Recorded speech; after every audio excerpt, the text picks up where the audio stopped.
Welcome to Super Talk Outdoors, where every single Monday at lunchtime we celebrate the world-class outdoors of the state of Mississippi because this is the capital of the outdoors in America. And I'll say that every single week. And I hear other people starting to say it too. And it's true. We have an outdoor experience in Mississippi collectively that's second to none. And I'm super proud of it. Super proud that I have the opportunity to celebrate it every single week here on Super Talk Outdoors. Listen, I want to thank you for joining us on the powerful Super Talk Mississippi Radio Network. Some of you listen to Super Talk Outdoors on supertalk.fm. By the way, if you haven't signed up for the Super Talk app, I really urge you to do it. You can go to supertalk.fm or go to the App Store and sign up for the Super Talk app. And what you get the opportunity to do is pull the app up or go to supertalk.fm and just click on watch now at noon on Mondays, and you can listen to this show.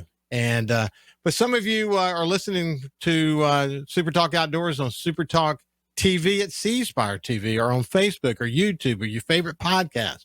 We try to be wherever people want to watch us, and it's April the 7th, 2025. April the 7th, man, this time is flying by. I know I say it on the show a lot, but man, it's been fast and furious for sure. Got up this morning, cool outside, strange, man, after being hot and windy and humid. And it seemed like the wind would never stop. In fact, we're going to talk about that here in just a second, but it felt like the wind would never stop. And now we got this cool blast coming across Mississippi. We went from not having enough rain to having too much rain. Someone sent me a note this morning and said that the Mississippi River is growing and there's at least some concern that as they continue to watch the gauges in New Orleans, that the Bonnie Carey Spillway could be challenged in some way. Let's pray that doesn't happen. We'll explain in a second for people who don't know what that means, why that's important to us in coastal Mississippi. We do not need them to open the Bonnie Carey Spillway. That is for sure. I communicated with my friend Travis Dunn, a significant farmer up in the Mississippi Delta this morning, and he said that essentially what the rain has done is delay planting corn for them, and he hopes that the river does not back out into too many places. Man, it's tough being a farmer these days. The prices are down, the costs are up. It is a challenging time. Let's pray that the tariff actions by President Trump ultimately help our farmers. Let's just pray that happens because they need relief. Our farmers need relief. And we talk about that on my other show. That's not what this show is about. But good Lord, you can't have an outdoor show in Mississippi and not pray for the current conditions, the global conditions that affect our farmers and hope that they get better. That's for sure. Listen, we've got a great show today. Bill Kincaid, the chairman of the House Wildlife Committee, is going to try to join us again in the second half. We pray he doesn't have technical issues like we experienced last week. And the first part of the show, I'm thrilled to have back. It's been a while, actually, since Captain Sonny Schindler from Sure Thing Charters has joined me, and I look forward to just catching up with Sonny. Sonny, how you doing, my friend? I'm good. I'm good. I'm wishing I was fishing, but this is a good plan B. So good to see you. It's good to see you too. Listen, we got a lot to talk about. Some funny stories, some interesting things that are happening in national news right now. I want to talk about rain. I want to pray we don't have a Bonnie Carey Spillway opening. We can go back through all of that. But before the rain came and before the wind came, fishing was pretty good, wasn't it? Oh yeah, and look, the last 2 days of that big wind, I fished in it. It was challenging. It was the same scenario both days. Two families in town. It was the only day they could go, and they just wanted to get out. I gave them every option to cancel or reschedule, and I had two or three little areas out of the wind that I was hoping there were fish in, and luckily there were. It wasn't a lot of keeper fish, but a big mix. A lot of flounder. I was surprised to see that, but tons and tons of rat reds and undersized trout, and we got them plenty to take to the restaurants here in town, the blind tiger and to Shaggy's. That was really what they were going for. But we tagged uh, one day I tagged close to 40 fish, so that's that excites me. And I know you mentioned the spillway, and I hope it doesn't come into play, but I've got just hundreds, if not thousands, of fish swimming around in the direct path of that area that's going to be affected. So maybe they can use that data. I would rather it not be used and it not be an issue, but it's nice to feel that we're kind of trying to help make a difference with the data and the information with tagging all these fish. But yeah, I'm not excited. It's never fun because we're the first ones to get it on this west side. So Well, we'll listen, see. so for That's all you people, can do. yeah, for people who don't know the Bonnie Carey Spillway story, if you've ever driven from New Orleans to Baton Rouge, you actually drive across the spillway, and you are because it's just it feels different. This long structure that on one side, when the water starts to get high, you can see the water, and what they ultimately do is they release the water at the Bonnie Carey Spillway, and the purpose of doing that, incidentally, is to keep New Orleans from flooding. So what they do is they open the spillway to save New Orleans, and they put at risk the entire economy of coastal Mississippi to save New Orleans. And it's a trade-off, and it's the Corps of Engineers. And there's been a lot of study, incidentally, because it doesn't just hurt the coastal Mississippi fisheries, but it also hurts the fisheries on the west side of Louisiana. So it's not a Louisiana, the east side of Louisiana. It's not a Louisiana versus Mississippi kind of problem. We're kind of, those of us on this side of the river, we're kind of in this together. So it's a significant challenge, and it's something that that we're really focused on. And in years past, when all of that fresh water rushes into what it does is it comes into Lake Pontchartrain and into Lake Bourne, eventually into the Mississippi Sound. It's a tremendous amount of fresh water. It's also over nutrified, which means it has too much fertilizer, too many insecticides, too much pollution. The Mississippi River has all these states that drain into the Mississippi River. Eventually, that all makes it out into the Gulf of Mexico, but it was never meant to flow to the Bonnie Carey Spillway and into the Mississippi Sound. Mississippi Sound was not ever intended to be an outlet for the Mississippi River. And the good news is, we've had situations in the last few years where we've had to open it twice in 1 year. It caused this huge algae bloom. The economic impact was dramatic. It killed porpoises and fish and dolphins. Excuse me, to get that name right. It killed tremendous oyster beds and other fish. It was just a dramatic impact. There's a lot of work that's going on now. There have been lawsuits and lots of discussion about it to try to figure out what we can do as opposed to opening the Bonnie Carey Spillway. There's some things they can do up the river that release some pressure. And I'm hoping it'd be interesting to watch the Corps of Engineers in this case, because at what I read this morning, the current projection is that New Orleans won't get above flood stage. So let's hope it stays there and that we don't get there. But if it opens, it means all that polluted fresh water coming into the Mississippi Sound again. And for the areas where Sonny and the charter boat captains on that side of the coast fish, it means they have to alter their plan. It doesn't mean that they're destroyed, but it just means they have to substantially alter their plan. And it's not a good thing. And let's hope that doesn't happen. Anything else you want to say about that, Sonny, before I shift gears? No, we always, our mantra is hope for the best, plan for the worst. We'll get through it. We always do. Just, keep a good attitude and find something for these people to do. Brutal honesty. Tell them, if the trout fishing stinks and we're going red fishing and drum fishing, then that's what it is. Yeah. We're hoping for the best. Well, listen, our fishing in areas where we fish, and mostly the backwaters of, Biloxi Bay, the tributaries that drain into Biloxi Bay and so on, our fishing's been great. It really has been. And let's, this rain's gonna make a big difference. I mean, it was a lot. I mean, anytime we have rain north of us, this is a drainage basin. The Schuylkill Bluff River, the Biloxi River, eventually make their way into the Biloxi Bay and then out to the Mississippi Sound.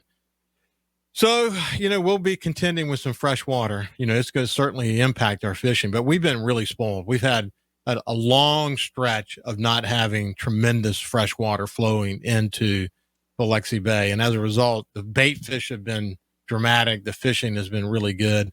And, so this is the way it is in coastal Mississippi, constantly shifting and changing. And there's good reason why you need this kind of flushing every now and then, and we will stay focused on it. Listen, when we come back with Captain Sonny Schindler, I want to talk to him about this charter boat captain in Florida that has gotten so much attention, man. This dude, he was on Fox this morning, for a matter of fact. When we come back, we'll continue our conversation with Sonny Schindler. Welcome back to SuperTalk Outdoors. We appreciate you joining us today. Listen, are you looking to purchase your perfect piece of hunting property, upgrade your farm equipment, or have you been dreaming of owning your slice of heaven out in the country? Look no further than Mississippi Land Bank for your financing needs. For more than 100 years, farming families and landowners in North Mississippi have turned to Mississippi Land Bank for all kinds of financial solutions, whether it's for land, equipment, or livestock. For more information, visit mslandbank.com or go by and see one of their friendly staff at any of their offices. We're thrilled to have Mississippi Land Bank as a sponsor of SuperTalk Outdoors. Now let's get back to my conversation with my good friend, Captain Sonny Schindler. Hey, Sonny, listen, before we get into some of the national news, let's remind people real quick what kind of charter boat service you guys have. Sure. No, we are still the largest charter fishing company in Mississippi. Since last I've talked to you, we have another boat. So we are now 11 captains, 12 boats. The bulk of our fleet specializes in inshore fishing, speckled trout, redfish, flounder, triple tail, sharks, drum, bunch of other stuff. We're licensed in Mississippi and Louisiana. We do inland, barrier island, Louisiana marsh fishing. And then one of our guides does have an offshore boat. He has a 34 Freeman. He does very well with the snapper, cobia, tuna, wahoo, whatever the Gulf and the weather allows. He'll stretch that thing out to go look for the big fish. But it's a very fun group. We work hard. Our families play together, and it's been a lot of fun. It's a really good family-oriented company that we pride ourselves on just making memories and making them smiles happen. Well, listen, I bet no one will ever post a video showing you screaming or any of your captains screaming at your guests. I hope not. Or, God forbid, one of you getting off your boat onto a young man's boat and threatening him the way that we saw in this video that spread across the internet. Guy's been arrested and charged. Thank goodness that happened. He doesn't need to be in the charter boat business. But what's the buzz in your world about that? So, I harp on our guys, just remind them daily with technology and everybody's got a high resolution, at least one high resolution camera in their pocket these days. Just assume you're being filmed.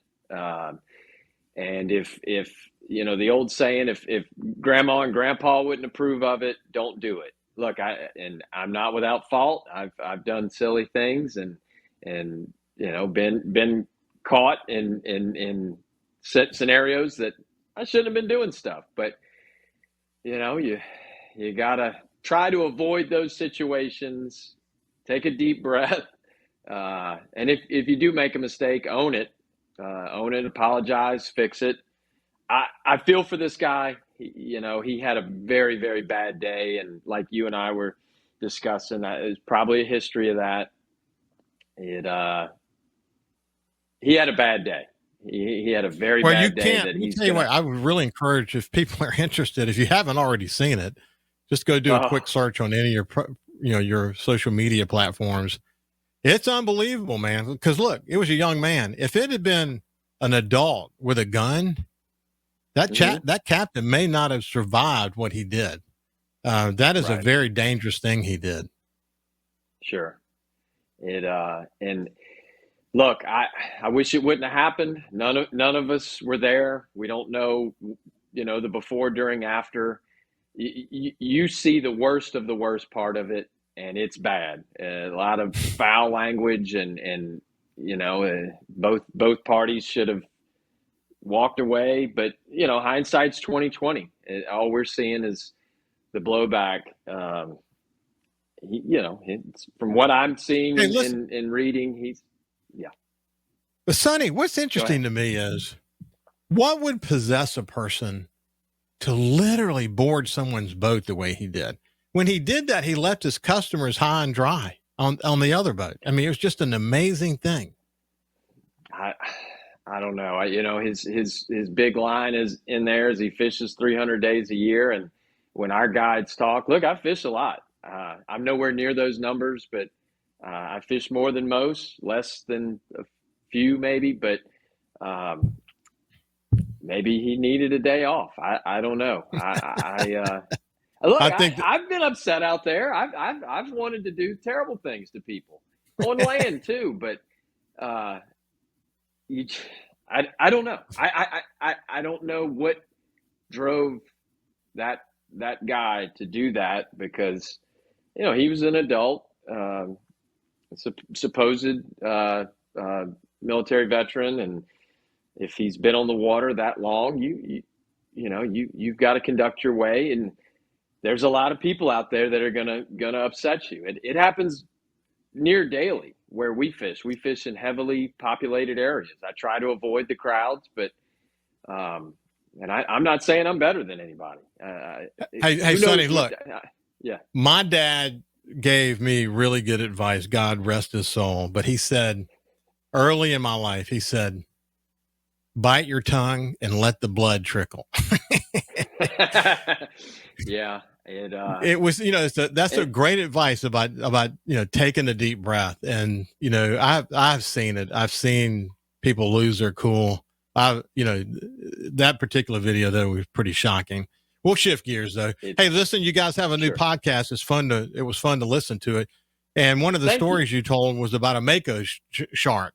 Tell about that. Yeah. So we started it a month or so ago. Very, very family friendly, like your show. I was complimenting you before we started. I listen to a lot of different podcasts, fishing, hunting, political, whatever.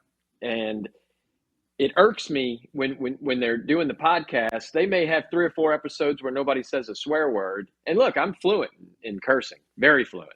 But I ride around with my daughter and her friends a lot, and I don't like hearing those words. And so we pride ourselves that all of our stories and content are PG. Anyway, yeah. So back in my Venice days when I worked down there in the early 2000s, very, very green. I think it was the first spring I was there. We were bringing in a blackfin tuna that got mangled. I'm gonna give you the condensed version.